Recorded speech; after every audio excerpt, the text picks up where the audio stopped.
how does this compare to how markets typically react during times of war? And are you at all surprised at what you're seeing?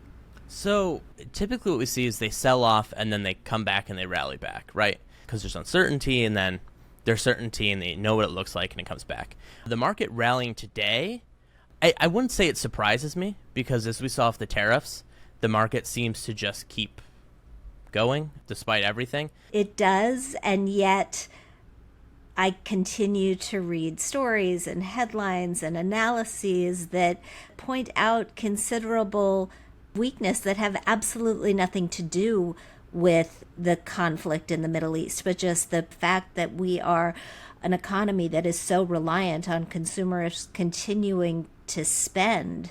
And I would have thought that we would have run out of steam a while ago. Yeah, it seems whatever's going on Wall Street, they seem to be in their own world. Today they're rallying. We saw the price of oil spike, but it's come back down after Trump's tweet today saying that he's watching and he demands that people stop selling. So that's what's happening now. I mean, we'll see with an Iranian response if the market tanks at all, but right now they seem totally unfazed.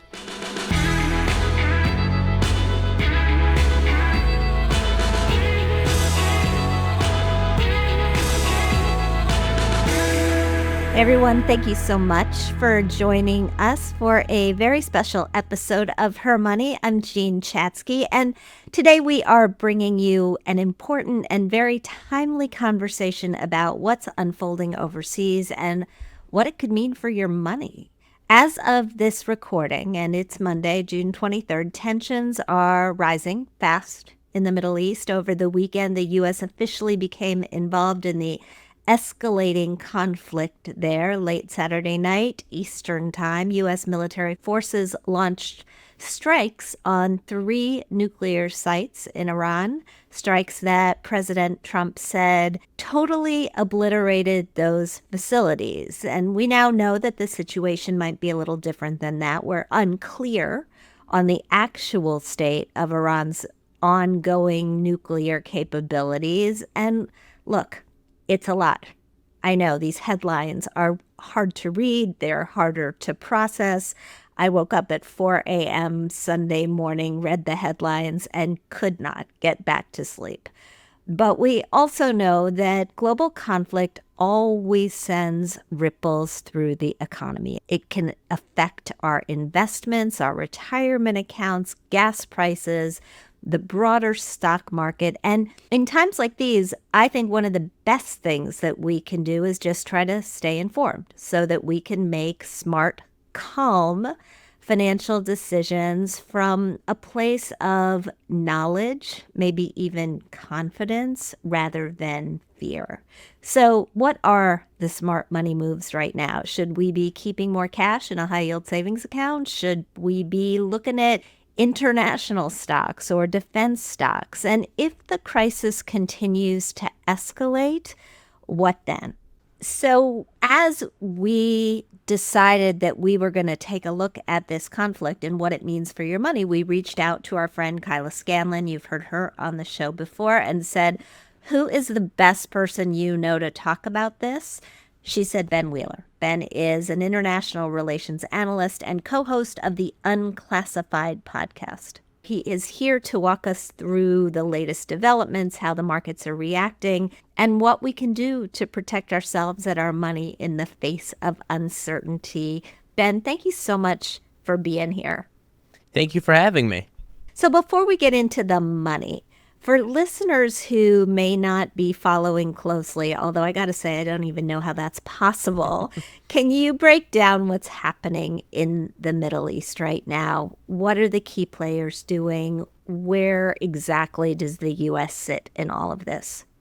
Yeah, so Iran has this nuclear program, and how much they are enriching up to depends on who you ask. But last week and a half ago, Day 61 arrived. Trump gave them 60 days to negotiate to reach a nuclear agreement. And Day 61 arrived, and Israel launched a surprise attack on Iran, striking their nuclear facilities and their ballistic missile facilities. As time went on, President Trump then made the decision that the United States needed to strike Iran's nuclear facilities. And that is what happened on Saturday. The reports are that Nance, which is the big one, they hit is completely gone. But as for the other two, they are still not gone, just severely damaged.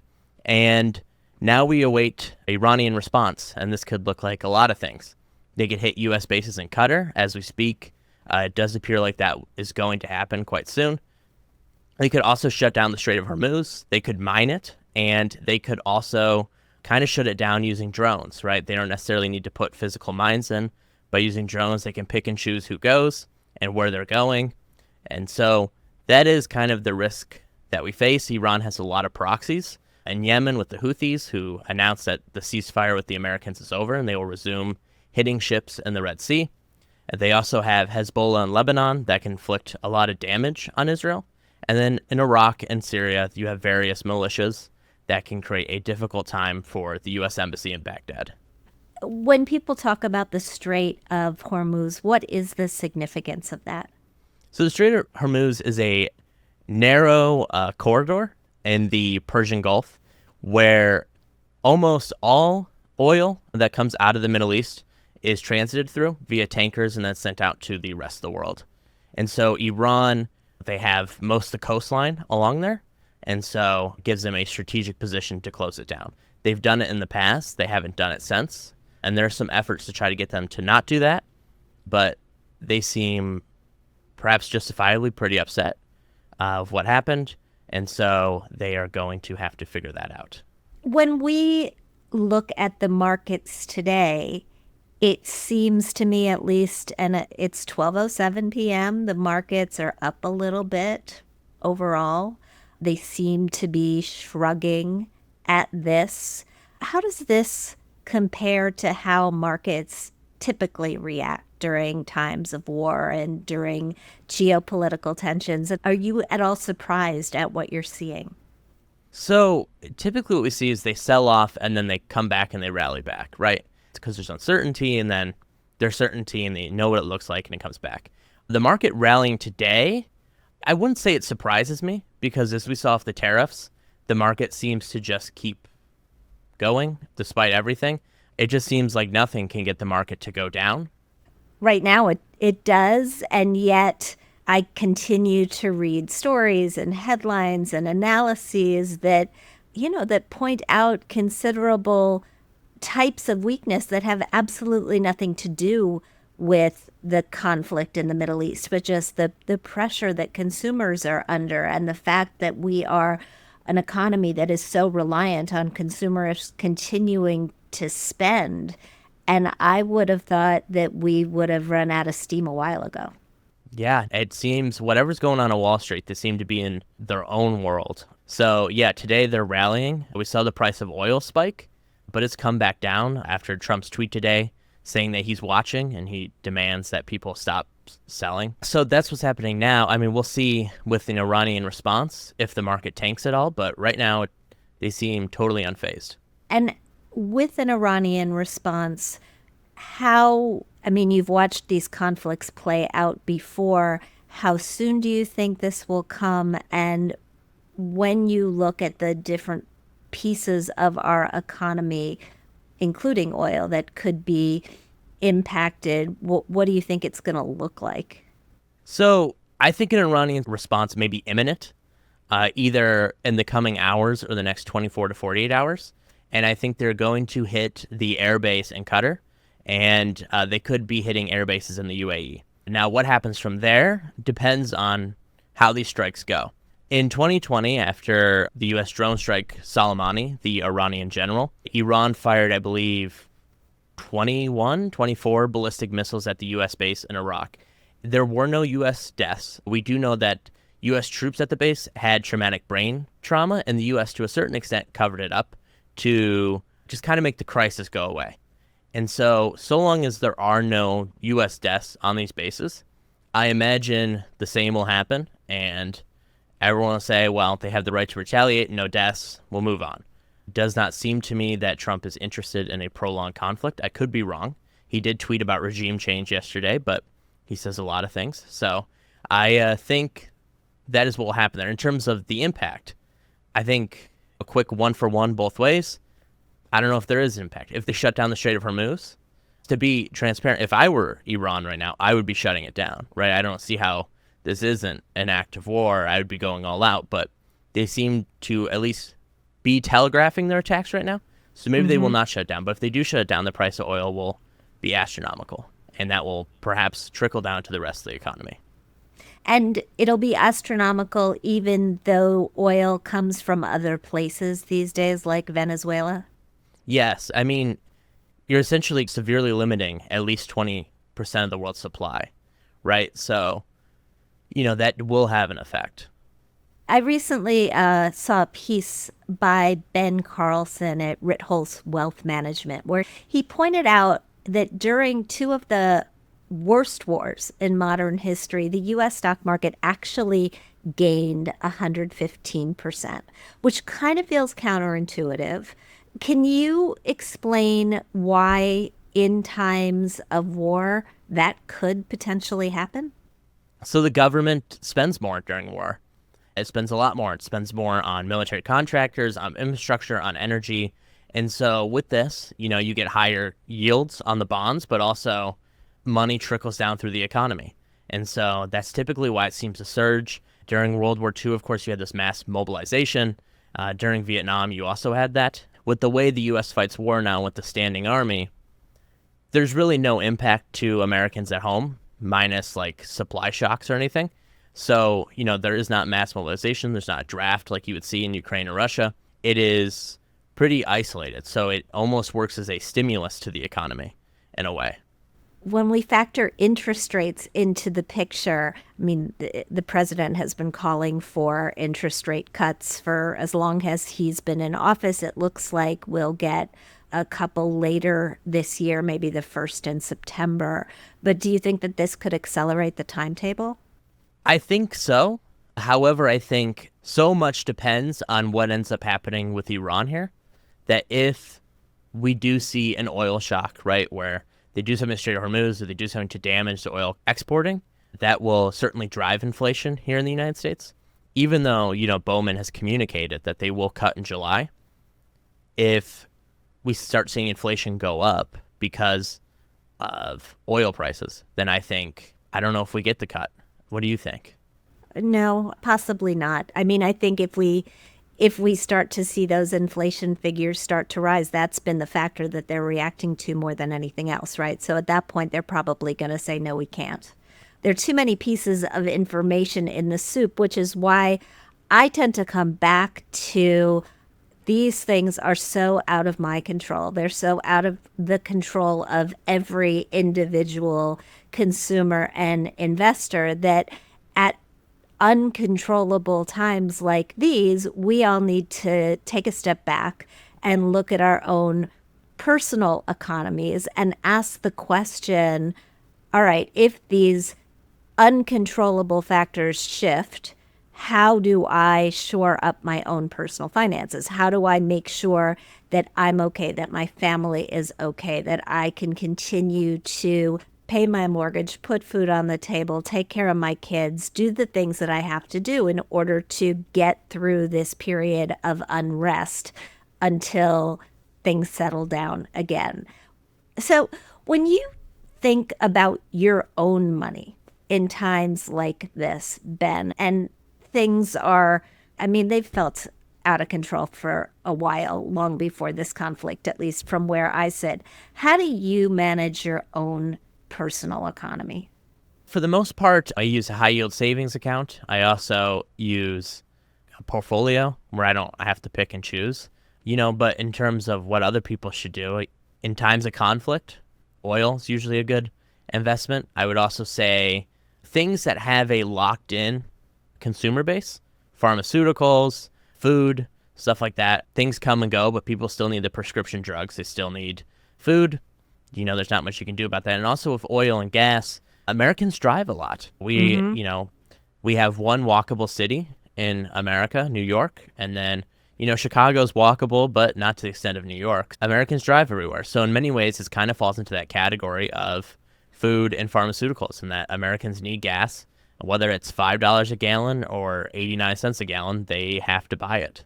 So when you're looking at the energy sector, are you investing right in the oil and gas companies? Are you investing in the companies that do the servicing? What are you looking at? All of the above? All of the above. I also think American oil and gas companies, ones that are drilling in the United States, really serve to do quite well because if we do see, I mean, Russian gas and oil is already off the table, at least for Europe and most of the world. If all of a sudden the Middle East gets taken off with, a slowdown supply, maybe not fully taken off, the United States is the largest exporter of oil and gas right now. And when their two top competitors are taken off the board, we're the only shop in town, right? So Yeah. people have to buy from us. And so that seems like a good bet.